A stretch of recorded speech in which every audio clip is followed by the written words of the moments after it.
Sólrún, Haukarnir komnir í undanúrslit í bikar.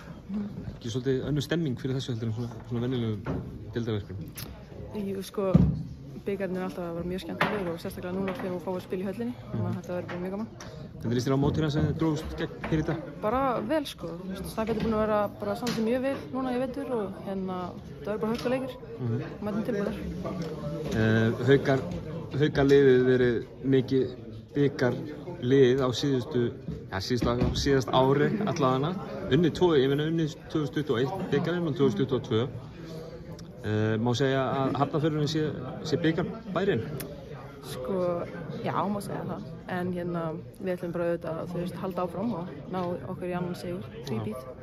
Hvað myndi bikartitill gera fyrir tímabilið á Haukum? Ég veit það svo sem ekki, en það er bara alltaf gaman að taka þátt í bikarnum og að vinnan er bara annar bónus, sko, vona það.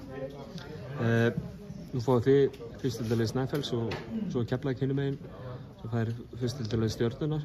Svona svo við spáum fyrir í, þú veist, ef að leikirnir fara eðlilega, þá erum við Keflavík hérna í úrslitaleik. Og þetta eru tvö efstu liðin í söpbudeildinni. Þetta er ansi sterk keppni það, er það ekki? Jú, bara mjög sterk keppni, sko, en við kannski einbeitum okkur fyrst að Snæfell og við fyrir að hugsa eitthvað lengra.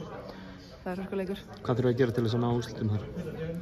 Á móti Snæfell? Já. Við þurfum bara að mæta tilbúnara því eins og ég sagði að Snæfell er með hörkulið og það má alls ekki fara að vanmeta eitthvað þó það sé fyrstu deild. Þannig að við þurfum bara að mæta tilbúnara og með orku. Besta þakkir. Gangi ykkur vel.